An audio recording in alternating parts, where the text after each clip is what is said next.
meteorologist Danielle Moss, and we have been having a lot of different discussions with emergency managers all across the state of Georgia and how you all can prepare for emergencies, not just the recent emergencies, but anything that they could think of in the future. And today we have Bryan Bullock, who is in Jackson County with emergency management there. Bryan, thank you so much for joining us today, and thank you for taking this time out to have this quick conversation to let people know what they should do in Jackson County to prepare for National Preparedness Month. Well, thank you, Danielle. I appreciate the opportunity to speak. Yes. Well, here's the first question. It's the hardest. I know that you guys have had a lot of strong thunderstorms here all summer long. We've had lightning, we've had all kinds of high winds, heavy rain, and even hail. How do you suggest the residents of Jackson prepare for secondary severe weather season? Well, I always make sure to tell everybody with technology today to make sure that your phones are set up to receive the emergency alerts, not just from us, but from the National Weather Service. The National Weather Service now, I do believe they send out the alerts through the IPAWS, which is Integrated Public Alert Warning System, and so just making sure that you can receive those alerts. Also, just making sure you have a weather radio available. That is really the best option or the best way to receive the emergency alerts. That comes directly from the National Weather Service. Now, I know a lot of people, they try to rely on like tornado sirens and things of that nature, which, we always tell people that is for outdoors. If you're outside Right. working, that is for that type of notification. And you really already touched on this. Do you all have a notification warning system within the county that you have for residents? Yes, we use a system called Civic Ready, which is kind of an all-encompassing system. We don't just send out weather alerts, but our county government can send out other messages too. But you can sign up for those and go to jacksoncountygov.com, and on the main page it says there's a place on there where it says emergency notifications, and you can go in there and sign up. And you can, if you just want to receive a text, if you want to receive an email, if you want to receive a phone call, there's several different options on there that you can select to what the different ways that you want to do it. And we also use a FEMA program called IPAWS, like I mentioned before. It's Integrated Public Alert Warning System, which is basically a FEMA program that we can alert folks that are not signed up through Civic Ready. We can alert them through IPAWS by just sending out a message and get notifying them that way. I think that's awesome. I think because a lot of times everyone's household is different.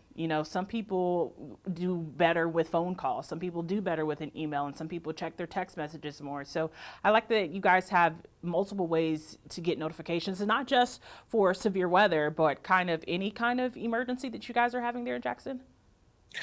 Yes, and one of the big things that we've had here recently is we have our growth. I think they say I think the number one fastest growing county in Georgia, and I think the fourth fastest growing county in the United States. And so we have a lot of people who have, especially elderly folks, that have moved in with their families. And we do have sometimes people with dementia, Alzheimer's, that go missing. We have sometimes missing kids. And the IPAWS has really we've had a very high success rate with iPaws because it goes directly to somebody's phone, and so many instances we've sent it out, and within a matter of 5 to 10 minutes of sending the message out, we've been able to locate the person that we were looking for, because the neighbor some people have even just found the person we were looking for. They, with dementia patients, they go to somewhere that looks familiar, but they were just sitting on their neighbor's front porch or their neighbor's back porch. So it has been a very good tool for us. That's awesome. And I know that you talk about success. I know a lot of times, after we have severe weather that rolls through, we will sit down as a weather team and talk about, okay, this is what worked. This is what we need to improve on. Do you guys have those kind of conversations after any kind of emergency to talk about, what's next and how do we improve going forward for the residents here? Yeah, we always sit down. We have an EMA coordinator. Now we have a radio system coordinator, but we always sit down with our 911 staff. I think every time we have an emergency or have a storm roll through, we always find something that we need to prepare. But I do think we're way better off than we were 5 6 years ago because you by just talking to it, like you mentioned, talking to our 911 folks, talking to citizens out in the field, maybe, and sometimes we've put out questionnaires and stuff on our social media pages to to try to see, hey, try to get some feedback. Hey, did you receive the alert? What part of the county were you in? What kind of phone service do you have? Sometimes we've had certain phone carriers, people who have certain phone carriers not been able to, that didn't get the alert. So we've worked that out with the phone carriers. Now, we talked a little bit about alerts and what happens after the storm. Walk me through like a day before the storm with your severe weather, because I know that it's not just you all in emergency manager. You are coordinating with police and fire and pretty much all of the emergency entities there in the county. What does a severe weather day look like for you? Well, that's a good question. So typically we get information from the Georgia Emergency Management Agency. They will start sending out alerts.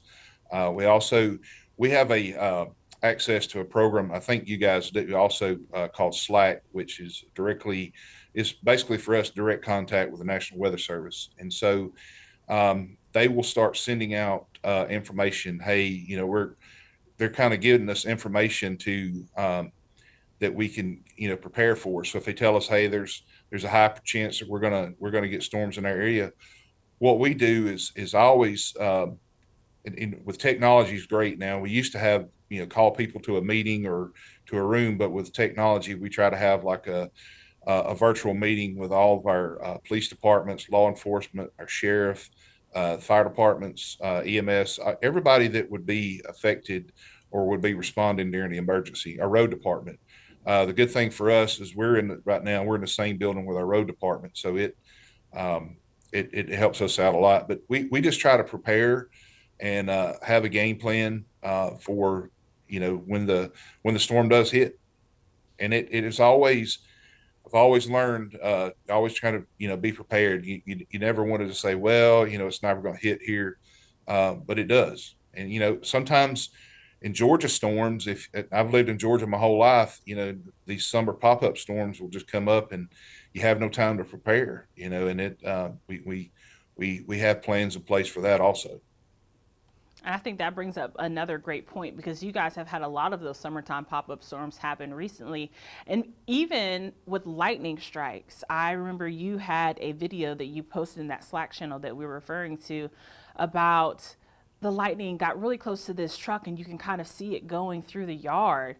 What Yeah. is that call like? How can you walk me through that day and tell me, what happened and how that all played out?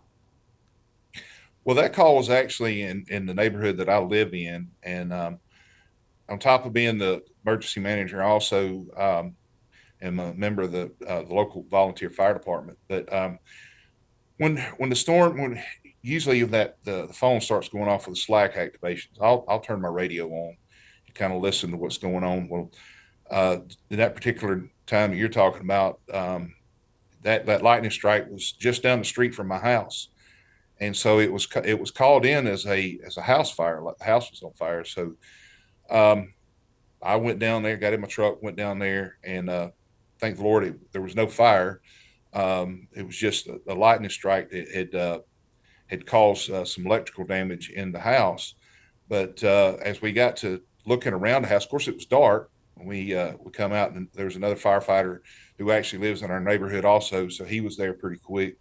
And so we got to looking around and we saw the dirt that was on top of the car and the truck, and we looked behind it and saw there was bricks that were misplaced that had kind of like exploded, and then we followed that. There was the lightning actually dug a trench between the little sidewalk and the fence, the corner of the fence in the video. I know you really couldn't see it in the video, but there was a trench that was dug. Now, that's a scary situation, especially, you are not really on duty. You can never unplug in our line of work, but when you're not really on duty, but you're listening and then you hear it's close, might be one of your neighbors, and then to go out and see how close it actually was to, being a catastrophe. How does preparedness go into a situation like that? Like, what would you suggest for people to do during those pop up thunderstorms? I would first of all, I would stay inside. I'm scared. I'm scared to death of lightning. Um, Go inside, even if you hear the thunder.